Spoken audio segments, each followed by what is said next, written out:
On May 10, 1940, at 4 o'clock hours near the Belgian border in northern France, British Lieutenant Ian Roger English of the Durham Light Infantry was posted in a defensive position, keeping a watchful eye on the horizon. Born into a family with military heritage, his father had served in the same regiment during World War I. Ian joined the 8th Battalion in 1938. As dawn illuminated Europe that morning, he was about to witness an event that would challenge every preconceived notion of modern warfare. Over the following 6 weeks, what Ian observed would fundamentally alter military strategy for decades to come. German forces were expected to be inferior on paper. However, this expectation did not hold true in practice. The Allies possessed more tanks and divisions than their adversaries, with France alone deploying 800,000 men, making it Europe's most formidable military power at the time.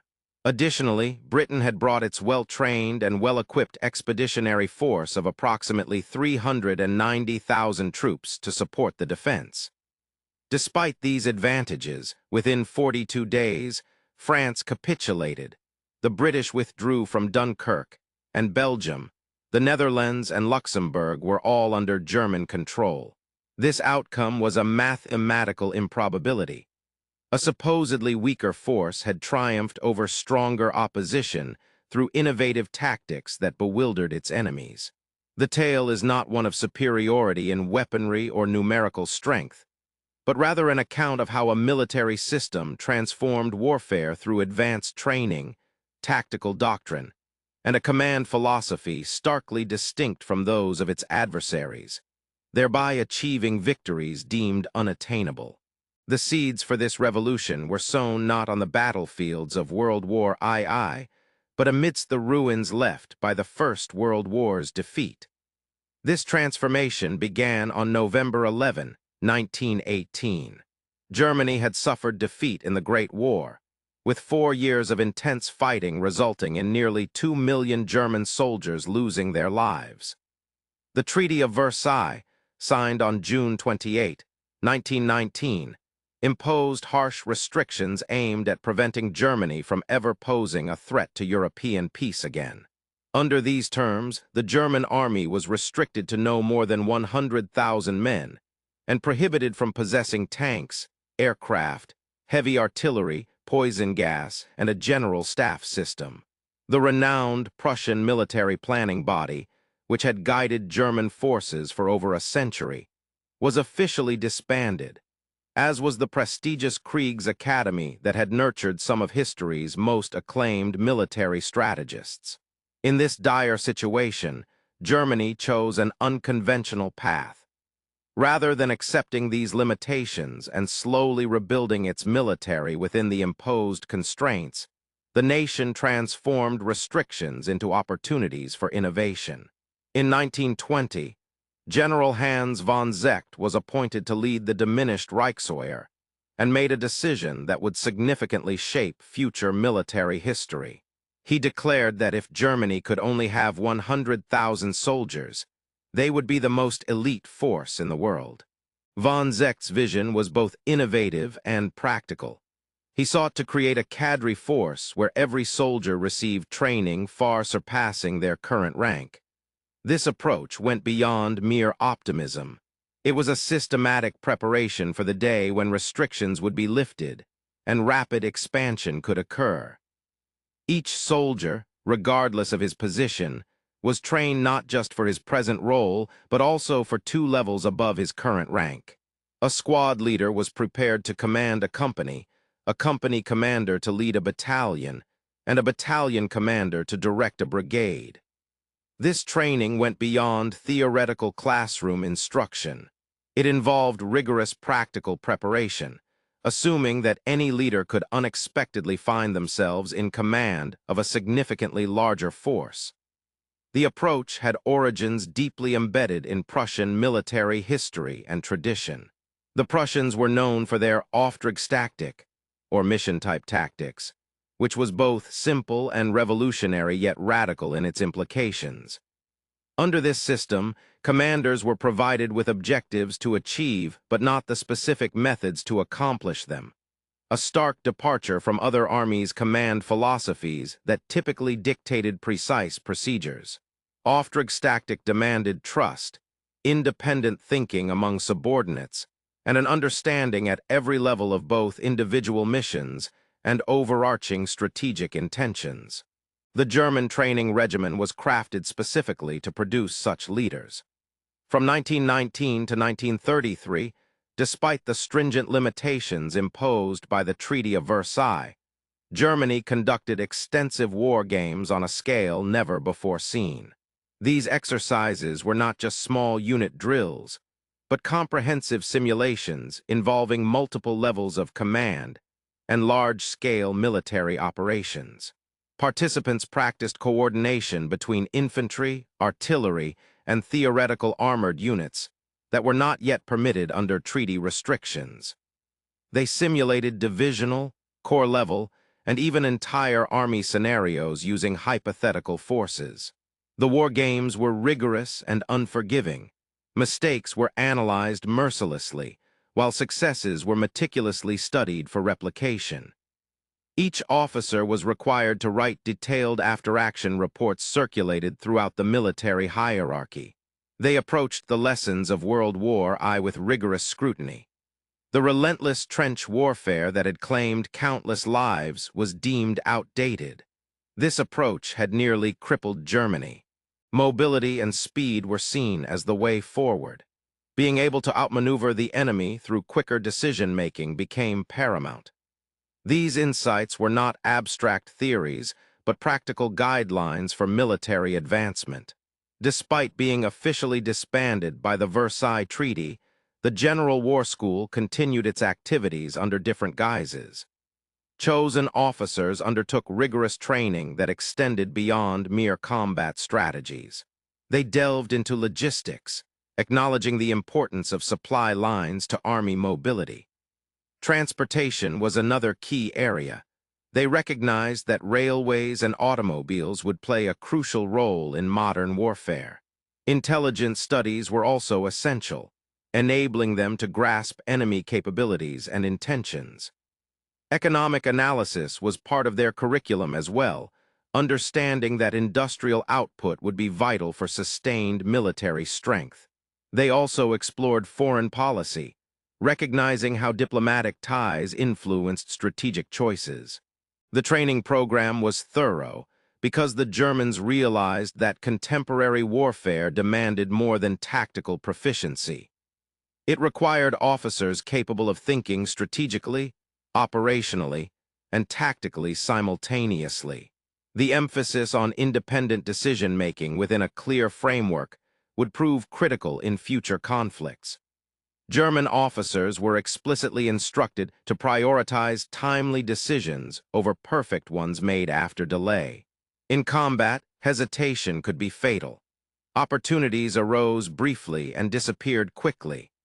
A leader who waited for flawless intelligence and postponed action until all doubts were eliminated would miss crucial opportunities. This concept was ingrained in every officer through numerous drills aimed at fostering pressure, confusion, and disorder. The Germans understood that warfare is inherently chaotic. No battle plan survives unaltered once it meets the enemy. Therefore, officers had to feel at ease operating under chaos, making decisions with incomplete data, and adapting as situations evolved. This mindset fostered a culture where junior leaders were expected to act proactively without waiting for approval, where squad commanders thought like battalion or regimental leaders, considering how their tasks fit into broader objectives, and where every soldier grasped that on the battlefield, the frontline infantry often had more accurate information than distant headquarters.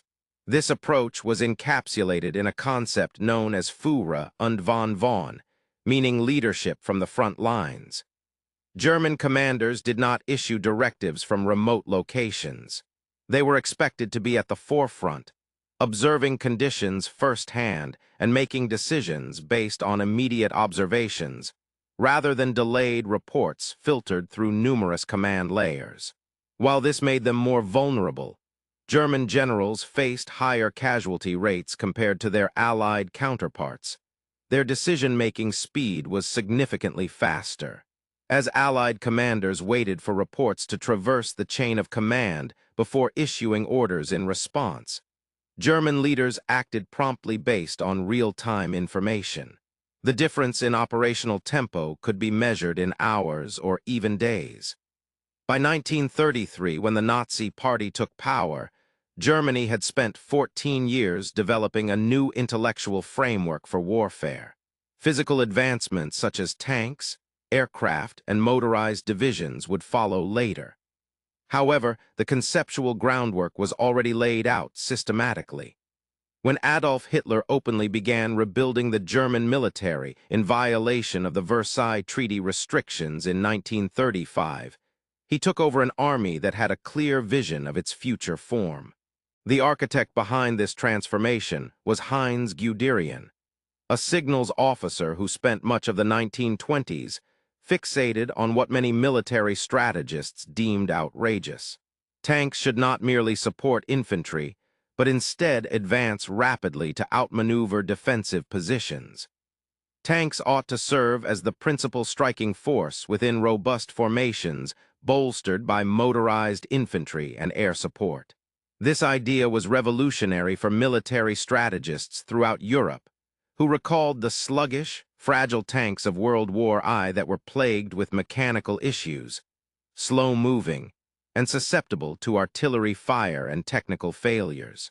However, Guderian delved into the theories of British thinkers like J.F.C. Fuller and B.H. Liddell Hart, who asserted that tanks could transform warfare when utilized effectively. He also scrutinized Soviet doctrine on deep operations, which underscored the importance of breaching enemy defenses and striking far behind front lines. Guderian combined these ideas with Prussian principles of maneuver warfare and decisive engagements. The outcome was a tactical approach later dubbed Blitzkrieg, or lightning war by Western journalists, though the Germans referred to it as Bewegungskrieg, meaning war of movement. Notably, the term Blitzkrieg never appeared in any German military documents. It originated from press coverage. The concept entailed identifying a weak spot in enemy defenses through meticulous reconnaissance. This would be followed by amassing superior force at that specific location, concentrating tanks, artillery, infantry, and air power in a narrow sector to breach defensive lines despite numerical disadvantages overall.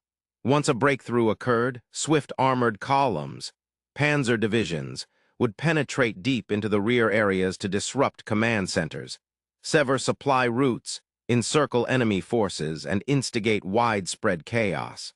Effective implementation required seamless coordination between tanks, motorized infantry, artillery, and close air support. Rapid execution was essential, along with the capability to capitalize on breakthroughs immediately, often within hours, without seeking approval from higher headquarters. The training systems developed during the Weimar era, when Germany had no official tanks or general staff, were ideally suited for this style of warfare. By 1939, all components were in place. What began as a modest force of 100,000 men had expanded to over 3 million by that time. It included various divisions, with several panzer units centered around concentrated armor capabilities.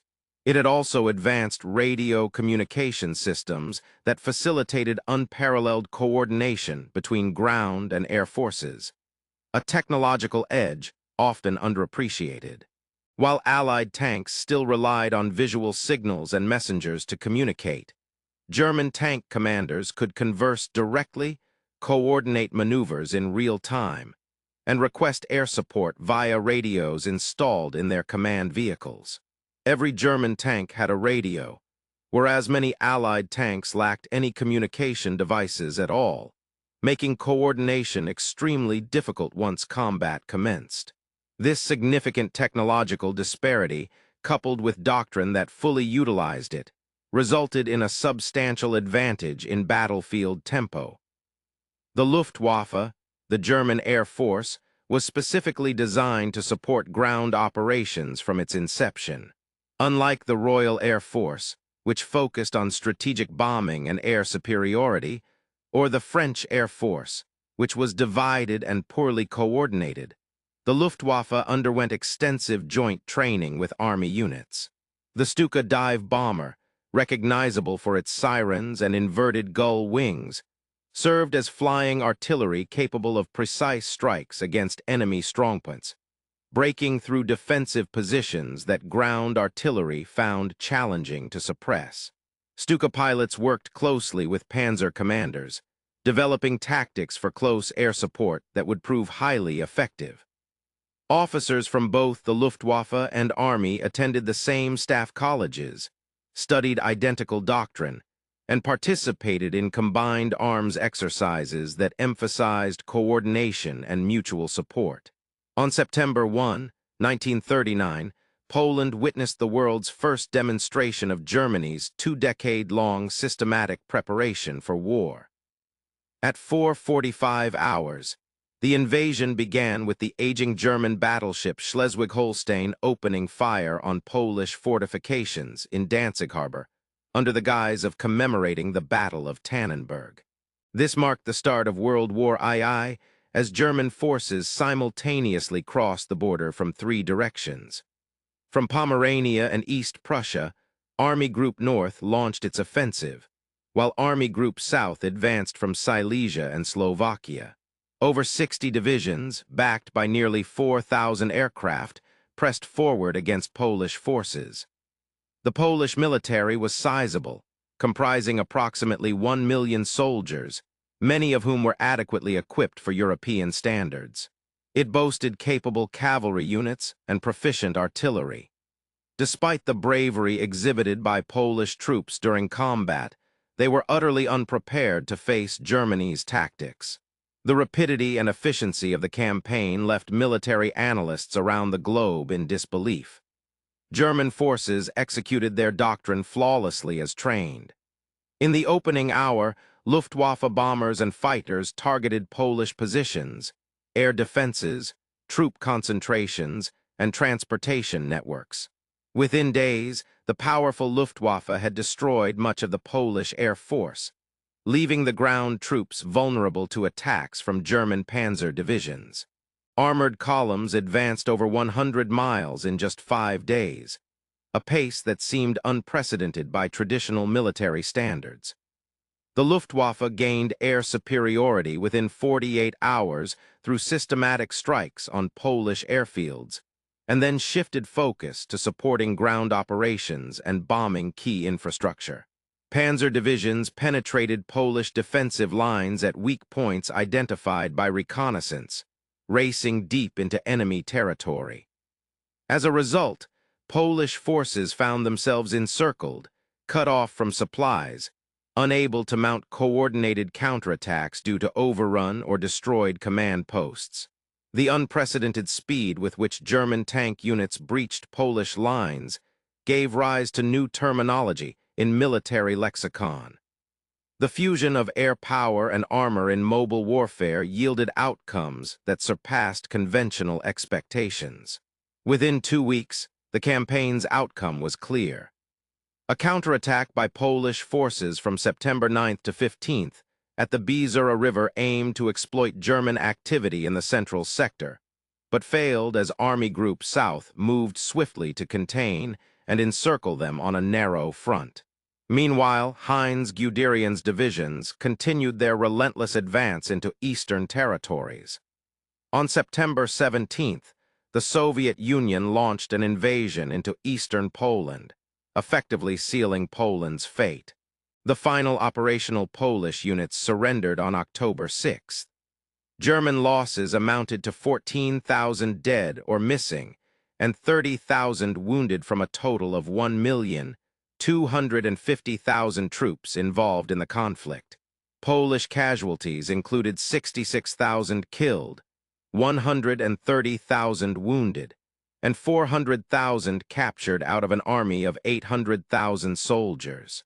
The campaign spanned 35 days from invasion to capitulation. Many Western observers viewed Poland as poorly prepared for modern warfare tactics. The success of the German invasion did little to convince British and French military leaders that Germany was a formidable adversary against well-equipped forces. They believed the real test would come when facing France and Britain directly.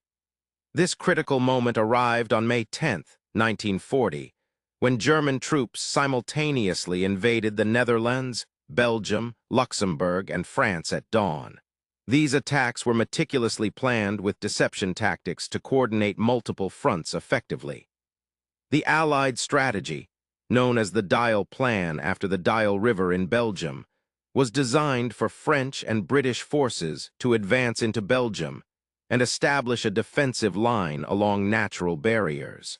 This conventional military approach assumed Germany would follow its World War I strategy by advancing through Belgium.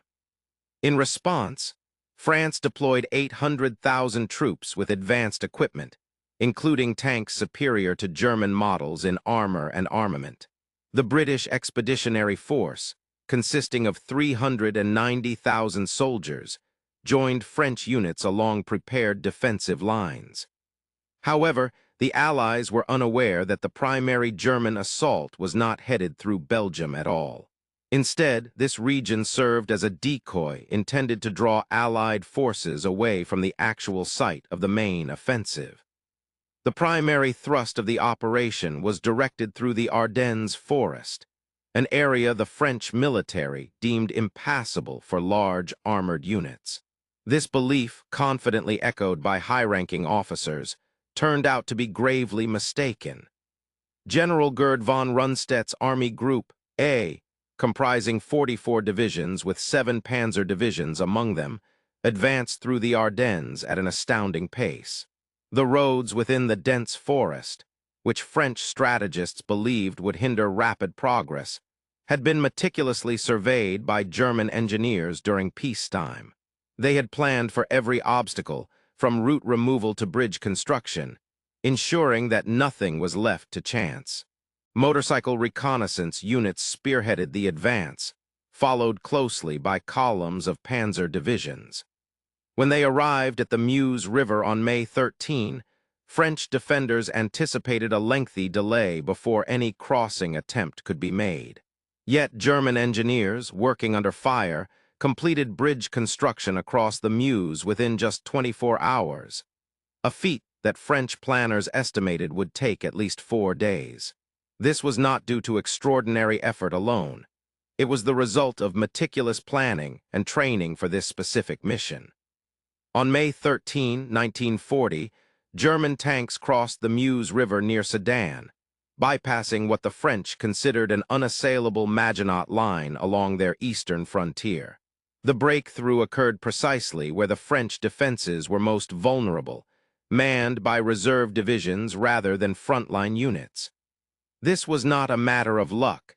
It was the outcome of thorough reconnaissance and strategic exploitation of weak points in enemy lines. The result was a gap that French forces could not seal, allowing German panzer divisions to pour through within hours. Within a single day, they were speeding across open terrain toward the coast of the English Channel. What transpired next showcased the full might of German training and doctrine when applied at an operational level. Armored divisions sped towards the Channel, covering vast distances in days that conventional military wisdom claimed would take weeks to achieve. Leading from the front in his command vehicle, Heinz Guderian, commanding the 19th Panzer Corps, made real-time decisions despite orders from superiors to halt and regroup due to concerns about exposed flanks. When higher-ups instructed him to stop, he delayed compliance for hours before resuming the advance, arguing that he was conducting aggressive reconnaissance. In any other army, this would have been insubordination, but in the German system, it exemplified initiative within the framework of commanders' intent. Trained to think independently and seize opportunities, German tank commanders acted without waiting for directives from higher echelons when encountering resistance. They bypassed obstacles and pressed on, leaving slower motorized infantry to deal with isolated enemy units. The focus was always on maintaining momentum, keeping adversaries off balance, and preventing them from establishing cohesive defensive positions. This rapid pace induced paralysis in Allied command structures. By the time British and French commanders received intelligence about German troop locations via conventional channels, those reports were already outdated because German forces had moved several miles beyond where Allied intelligence placed them. Reports took hours to reach headquarters, analysis required additional hours, and orders needed further hours to be transmitted back to units. As a result, when Allied forces attempted to counter the Germans' positions, those positions had shifted once again. The speed of operations was simply too fast for Allied decision-making cycles to keep up with. This was not due to chance or luck. It stemmed from decades of training that prioritized swift decision-making over perfect information and empowered junior commanders to act based on their own judgment rather than waiting for orders from higher command. Lieutenant Ian Roger English, a British officer leading the carrier platoon of the 8th Battalion Durham Light Infantry, encountered this situation firsthand at Wallers near Arras on May 21st. His unit faced unexpected German forces that moved with an unprecedented speed and coordination, defying conventional military expectations. Under Lieutenant English's adept guidance, his troops managed to accomplish remarkable feats despite being outnumbered by the Germans and enduring their first experience of Stuka dive bombers. French units, though equipped with superior tanks like the Char B-1 bis and Samua S-35, struggled to coordinate effectively against the German advance. The Char B-1 bis had better armor and armament than any German tank, while the Samua S-35 was faster and more heavily armed compared to the Panzer III. However, French tanks were dispersed among infantry divisions rather than concentrated for breakthrough operations, lacked radios for communication, and adhered to a tactical doctrine that did not prioritize rapid exploitation. German forces operated at a tempo that outpaced Allied command structures, staying ahead of their decision-making processes. By May 19, 1940, German armored units had advanced nearly 240 kilometers in just 9 days, reaching Abbeville on the English Channel coast, and cutting off the British Expeditionary Force and elite French divisions in Belgium from the rest of the French army. This left the Allies with no choice but to withdraw. From May 26 to June 4, over 338,000 Allied troops were evacuated from Dunkirk during Operation Dynamo, which the British hailed as a miraculous rescue and the Germans claimed as a victory. Both views held validity given the circumstances. The Battle of France was not won by superior equipment. This is crucial to emphasize against common misconceptions. In many direct comparisons, German tanks actually fell short in terms of armor and armament when matched against their French counterparts. Despite having fewer tanks overall compared to the Allied forces, the Germans managed their resources more effectively. Only 1/10 of Germany's army was mechanized. Most units still relied on horses as transportation. This mirrored traditional military practices dating back centuries. The German triumph stemmed from their strategic approach and rigorous training regimen. They concentrated armor into formidable panzer divisions rather than distributing it among infantry units for support roles. Commanders were empowered to make rapid battlefield decisions without cumbersome bureaucratic processes, ensuring swift action. At all echelons of command, soldiers were well versed in their objectives and encouraged to seize opportunities as they arose. Marc Bloch, a French historian who participated in the campaign and later authored Strange Defeat, highlighted the Germans' remarkable ability to appear unexpectedly on enemy flanks. This wasn't due to any mystical powers, but rather an outcome of thorough reconnaissance, identifying weak spots, followed by prompt exploitation through decisive command structures and rapid execution at lower levels. The educational framework that enabled such proficiency was unparalleled among Allied forces. Basic training for German soldiers emphasized critical thinking beyond their rank, fostering a culture where initiative and flexibility were paramount. For instance, squad leaders engaged in company-level exercises, while company commanders received battalion-level training despite handling smaller units normally. Exercises often lacked detailed scripts, instead focusing on chaotic scenarios to prepare officers for real-world uncertainties. Decision-making under incomplete information was encouraged, with penalties imposed for hesitation and rewards given for proactive action, even if it resulted in occasional errors. The message was evident. Action in combat almost always outweighed inaction, as waiting for perfect information often meant losing valuable opportunities. Map exercises were carried out at various levels, from squad to army group. These weren't merely theoretical classroom lectures, but rather rigorous simulations where officers had to draft orders swiftly and accurately under strict time constraints.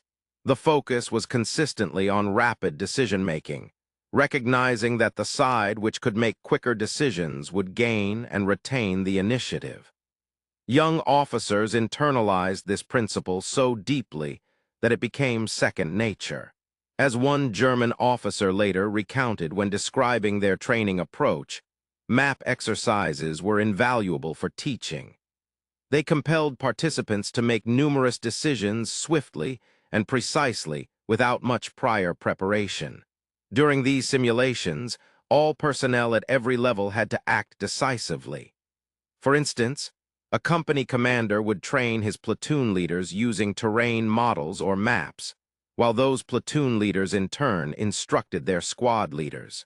The general staff selection process was highly competitive, nurturing an elite within the already exclusive ranks of officers. Prior to World War I, roughly 150 officers annually were chosen from across the entire officer corps to begin a 3-year course at the Kriegsschule. These selections were not based on political influence, but rather on rigorous examinations that assessed tactical skills, military history knowledge, mathematical proficiency, and language abilities. The exams aimed to identify candidates with high intelligence, creativity, and leadership potential. Only about 30% of those who began the course successfully passed its final assessments, which evaluated both their military expertise and personal qualities such as character, general education, and conduct. Observers evaluated candidates based on their ability to manage stress, interact effectively with peers, and tackle challenges creatively. Technical expertise was not enough. What mattered were skills such as adaptability, leadership potential, and ingenuity. Those who succeeded in these assessments joined the general staff for a 2-year probationary period. This phase did not ensure a permanent position, but rather served as an extended trial to further test their capabilities. Throughout this probation, officers underwent various assignments while being closely monitored, with their performance meticulously documented. Only after successfully completing this rigorous evaluation would they be offered a permanent role in the general staff. This process fostered an elite corps that commanded significant respect within the German military hierarchy. General staff members were easily recognizable by distinctive wide crimson stripes on their trousers and special insignia. They received deferential treatment, but this esteemed status came with stringent demands that persisted throughout their careers. Expectations included functioning efficiently across multiple command levels simultaneously and devising innovative solutions to intricate operational issues. When World War II erupted in 1939, the Kriegsakademie was shuttered as military leaders anticipated a quick conflict lasting only months. Consequently, There was an urgent need for general staff officers to take on immediate operational roles rather than continuing with extended training programs. However, the education system adapted swiftly and effectively, introducing intensive 8-week courses as replacements for the former 3-year curriculum. These courses were predominantly hands-on and practical rather than theoretical. The curriculum emphasized tactics, logistics, transportation, staff duties, and intelligence regarding the enemy. Students devoted more time to map exercises and war simulations compared to lectures. The program was geared towards developing skills that were immediately applicable on the battlefield. In 1942, as the need for general staff officers grew alongside mounting casualties, training underwent a significant restructuring. The new curriculum included 6 months of practical experience in divisional staff roles, 3 months in higher-level positions, 8 weeks of formal instruction, and a 6-month probationary period. Much of this training took place at or close to the front lines. The Germans firmly believed that war was the ultimate teacher, and no amount of classroom learning could substitute for real combat experience. This approach resulted in high casualty rates among trainees, but also produced officers who had an intimate understanding of warfare gained through direct exposure. They did not rely solely on books or instructors recounting battles they had never witnessed. Instead, their knowledge came from survival under fire and the consequences of their decisions. By late 1942, even as Germany faced increasing losses in the war, its general staff maintained remarkable tactical and operational proficiency. German forces often fought more effectively during retreats than advancing Allied troops did. Surrounded units held out longer than expected, and numerically inferior formations inflicted disproportionately high casualties on their opponents. This was not merely due to fanaticism. It stemmed from a deeply ingrained professional military competence within the organizational culture. The decentralized command structure fostered flexibility that Allied forces struggled to replicate even after becoming aware of its advantages. For instance, Field Marshal Erwin Rommel, while commanding the 7th Panzer Division in France, frequently made operational decisions that contradicted his superiors' orders due to situational awareness and immediate opportunities he recognized on the ground. He advanced more swiftly than prudence recommended by cautious strategists, and his success was remarkable due to the German military's emphasis on outcomes over strict adherence to orders. His 7th Panzer Division gained the moniker Ghost Division because its whereabouts were frequently unknown to higher command owing to its rapid movements. It traveled so quickly that reports struggled to keep up with its progress. Yet Rommel grasped the overarching goals of the campaign and had the latitude to act decisively within those parameters. This approach was neither chaotic nor disorganized. Rather, it exemplified disciplined initiative, a crucial distinction. Each German officer understood their mission's intent through a briefing system that not only outlined tasks, but also explained their purpose. Within this framework, they were free to determine how best to achieve their objectives. Should circumstances shift unexpectedly, whether due to emerging opportunities or unforeseen enemy actions rendering the initial plan obsolete, commanders were expected to adapt accordingly.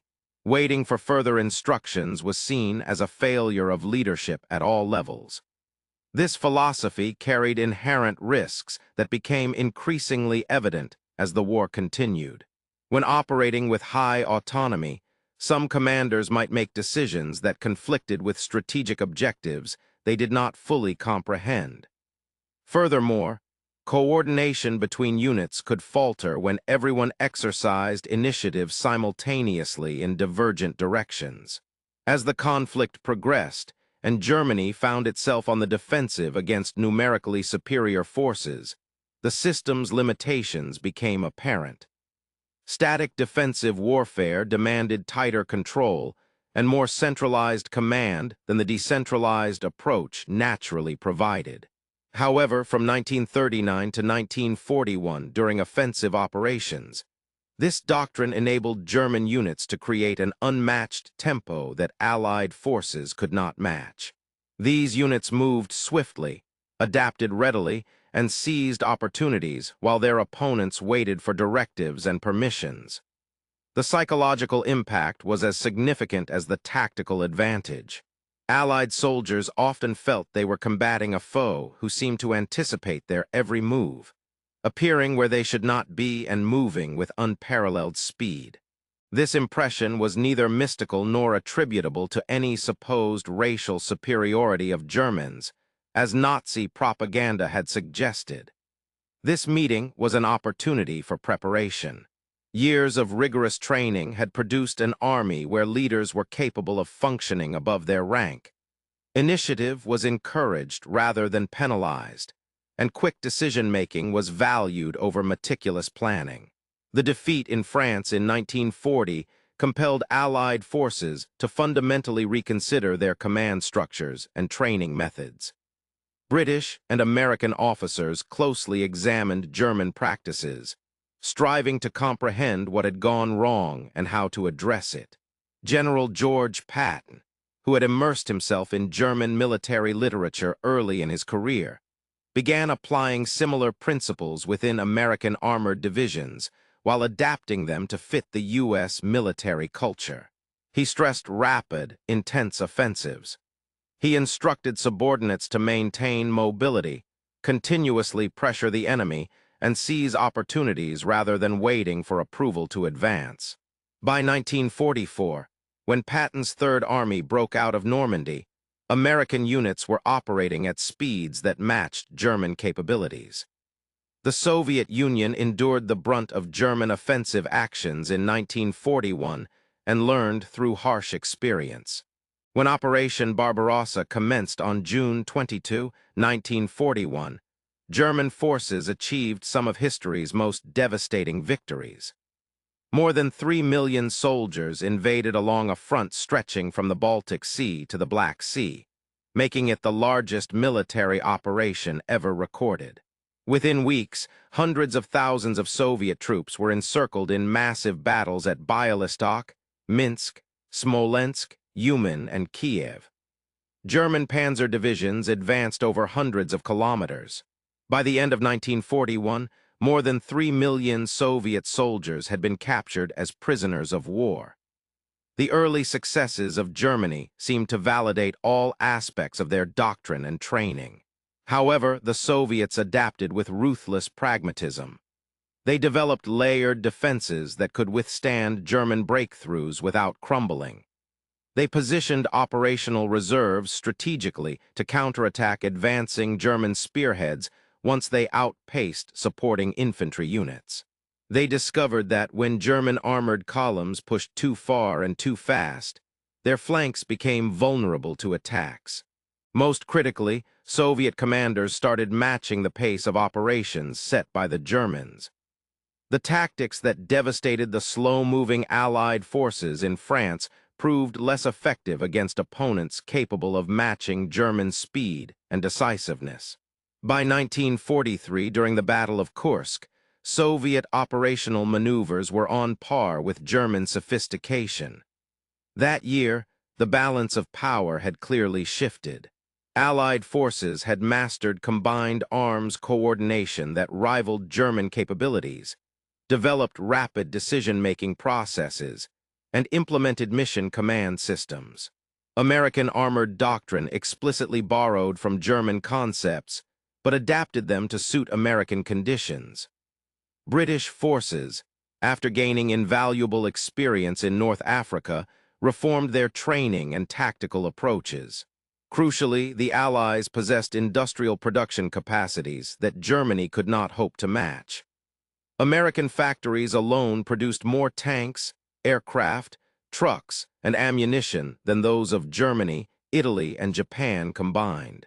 Despite losing vast amounts of territory and population, the Soviet Union relocated its factories beyond German reach and surpassed Germany in most categories of weapons output. No level of tactical brilliance could indefinitely counter this disparity in material resources. However, the lessons learned from German effectiveness remained highly relevant even as the tide turned against them. In 1944, during the Normandy campaign, German forces, fighting defensively against overwhelming odds, inflicted casualty rates that stunned Allied commanders. From D-Day on June 6 to the end of August 1944, nearly 83,000 British, Canadian, and Polish troops were casualties, with almost 16,000 killed. Faced with complete Allied air superiority, which rendered Luftwaffe support virtually non-existent, German forces struggled with critical supply shortages due to the interdiction of transportation networks by Allied aircraft. Outnumbered in tanks, artillery, and infantry, they still demonstrated tactical excellence that prolonged the campaign far beyond initial Allied expectations. This was not solely a result of ideological fanaticism. Rather, it stemmed from a military culture deeply rooted in decades of preparation for this type of warfare. At all levels, German soldiers grasped their mission within the broader context of military operations. They were aware of their commanders' objectives, enabling them to adapt when circumstances shifted. Their training prepared them to make decisions swiftly and independently in high-pressure situations. The non-commissioned officer, NCO, Corps is particularly noteworthy for its contribution to German effectiveness during World War II. German NCOs were not merely enforcers of discipline or messengers. They were junior leaders rigorously trained to think strategically beyond their rank. An Unteroffizier, serving as a squad leader, was expected to comprehend operations at the platoon and company levels thoroughly. The excellence of German NCOs lay in their ability to lead their squads, while also contributing meaningfully, by thinking from the perspective of a platoon or even a company commander. To be effective, a squad leader had to do more than just manage his squad and use weapons effectively. He needed to demonstrate leadership at the platoon level and think strategically at the company level. This approach was consistent across all command levels within the German army.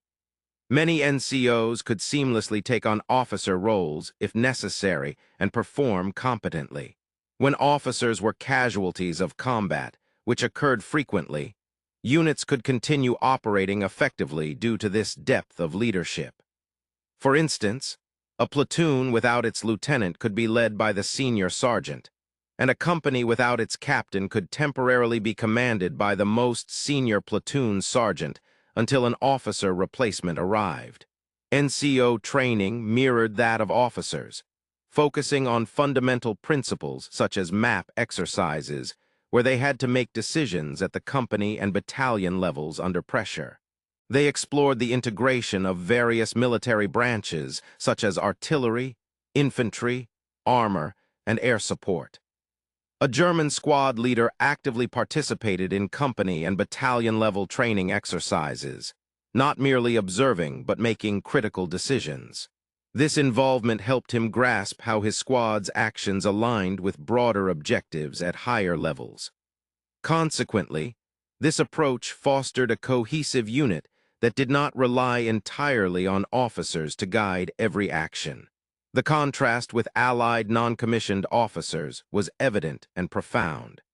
While British and American NCOs were highly skilled within their specific roles, such as a British sergeant excelling in leading his section or an American platoon sergeant performing exceptionally well, they lacked systematic training to think strategically beyond their immediate level. When officers were incapacitated, Allied units frequently suffered significant setbacks due to the unpreparedness of non-commissioned officers to assume higher-level responsibilities. The German approach assumed that casualties and disrupted communications would occur naturally in battle conditions. Their training reflected these assumptions by preparing every non-commissioned officer to function effectively at least one level above their current position. This redundancy and leadership development contributed to resilience during the chaotic circumstances of modern warfare, where junior officers faced severe casualties. The Wehrmacht's early successes were rooted in this comprehensive, multi-level training program that produced leaders across all ranks, from army group commanders down to squad leaders. It was complemented by a doctrine emphasizing rapid action, maneuver tactics over attrition strategies, and focusing forces at critical junctures. This success was facilitated by technology, notably radio communications, which allowed for the swift operations required by their tactical approach. However, technological advantages alone did not account for German achievements. Allied forces also possessed advanced communication equipment. The difference lay in a command culture that maximized the potential of instant communication to enhance operational speed and efficiency. German leaders anticipated frequent communication with their subordinates, providing concise updates on objectives, while receiving timely reports on evolving circumstances. This facilitated a collective comprehension of the battlefield dynamics, enabling swift adjustments without cumbersome coordination efforts. When tactical advantages arose, exploitation could commence promptly since lower-ranking officers were aware of higher command's goals and had the autonomy to act swiftly without awaiting explicit instructions. The synergy between technological advancements and military doctrine resulted in capabilities surpassing what either factor alone could deliver. The most compelling testament to German efficiency came from their adversaries post-war. Both American and British armed forces meticulously examined German strategies, aiming to extract valuable lessons for application within their own frameworks. The U.S.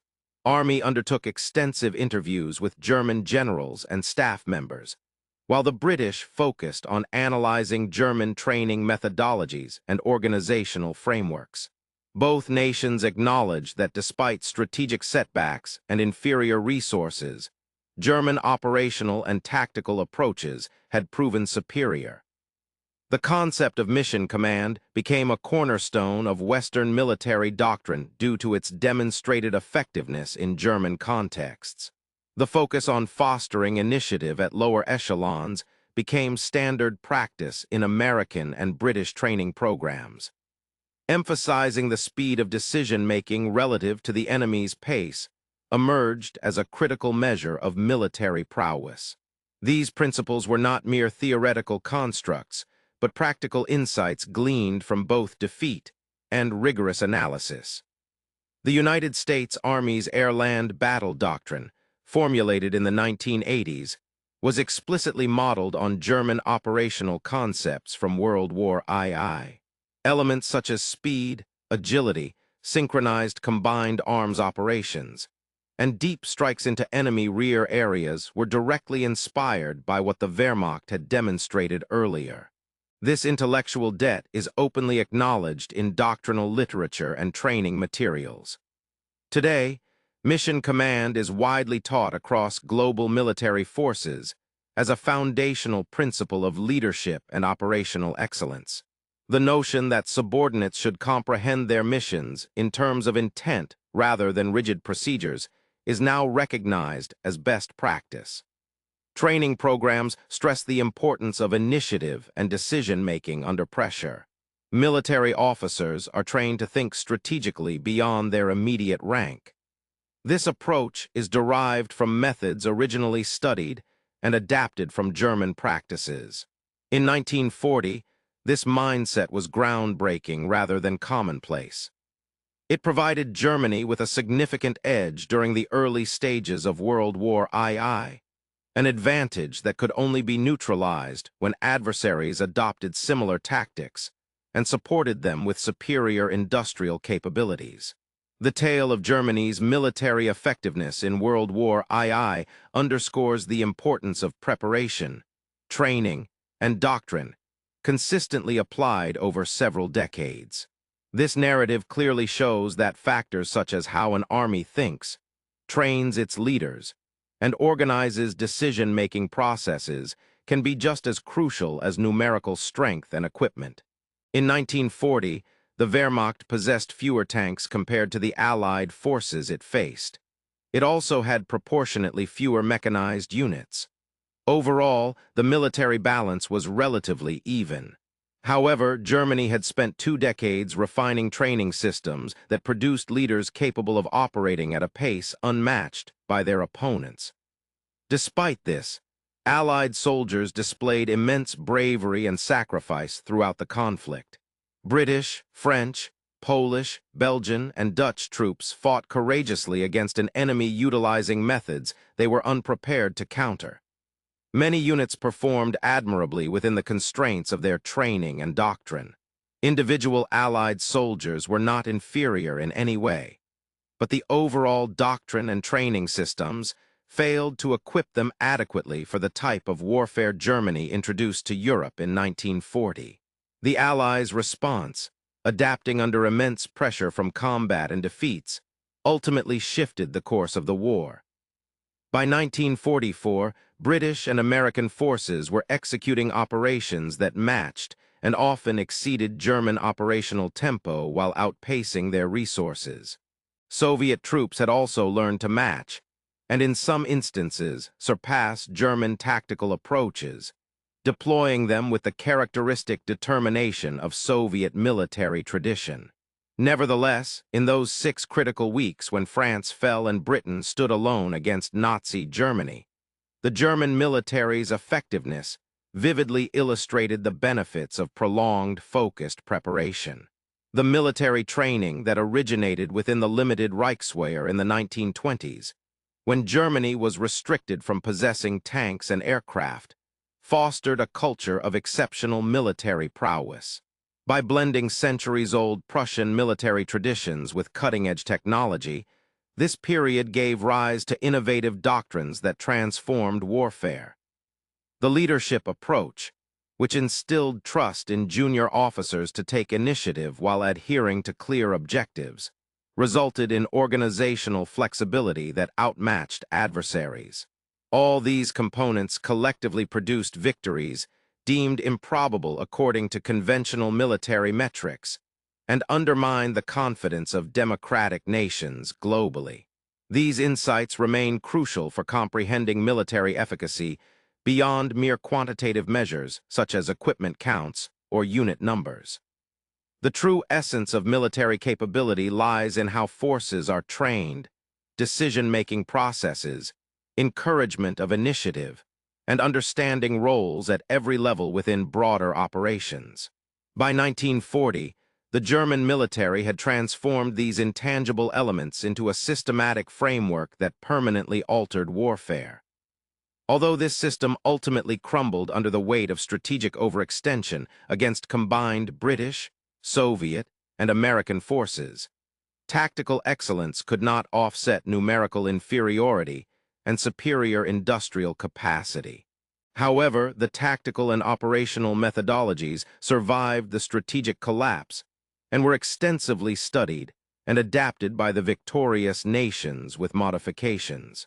When military historians retrospectively analyze German effectiveness during World War II, the consensus remains consistent across decades of research.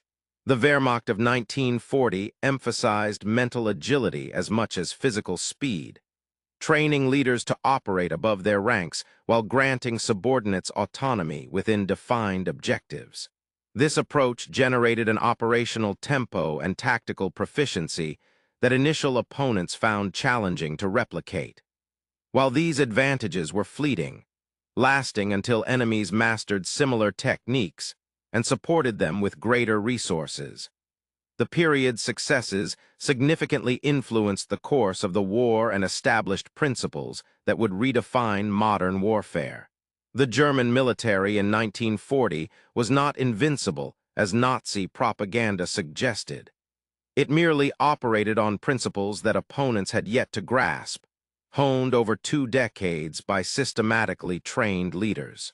Once those principles became widespread knowledge and were adopted by Allied forces with superior resources and manpower, the advantage vanished entirely. Nonetheless, the achievement remains historically noteworthy and merits serious examination independent of ideological perspectives. Through rigorous training, a unified command structure, and trust in subordinates, Germany developed an army capable of defeating numerically superior foes through speed, coordination, and initiative. This accomplishment, extensively studied by contemporary militaries worldwide, highlights the enduring impact of strategic thinking, thorough preparation, and effective leadership during combat operations. The tactics pioneered by the Wehrmacht, when divorced from their association with Nazi ideology, became fundamental components of Western military doctrine and remain pertinent for understanding military effectiveness in any era. The transformation of enemy soldiers like British Lieutenant Ian Roger English, who witnessed German military prowess firsthand and later became a highly decorated officer, illustrates the broader recognition that Germany's achievements warranted study even by those who fought against it. English himself went on to earn the Military Cross 3 times, demonstrating exceptional leadership and tactical acumen through lessons learned from engaging with an adversary that had redefined modern warfare. His progression from observing German effectiveness in May 1940 to becoming one of only 24 British soldiers awarded the Military Cross thrice during the war underscores the broader Allied learning process. The narrative of German military prowess is not about inherent superiority or advantage, but rather the fruits of systematic preparation, cohesive thinking, and rigorous training sustained over decades. It serves as a testament to the influence of organizational culture, the significance of empowering junior leaders, and the strategic edge gained from quicker decision-making than opponents can counteract. These principles are applicable beyond their historical context, offering valuable insights for organizations operating in complex and rapidly evolving environments today. The Wehrmacht's initial successes demonstrated that victory is not solely a matter of resources, but also hinges on how those resources are organized, trained, and deployed effectively. The subsequent Allied triumph showed that even superior methods could be mastered and leveraged when adversaries commit to adaptation and support it with overwhelming material superiority. The entire saga, from German innovation to Allied adaptation and ultimate defeat, provides profound lessons about military effectiveness, organizational learning, and the interplay between tactical excellence and strategic success that continue to captivate military professionals today. The techniques that made Germany formidable during World War II persist in modern military doctrine as a testament to the enduring legacy of systematic preparation tested by combat.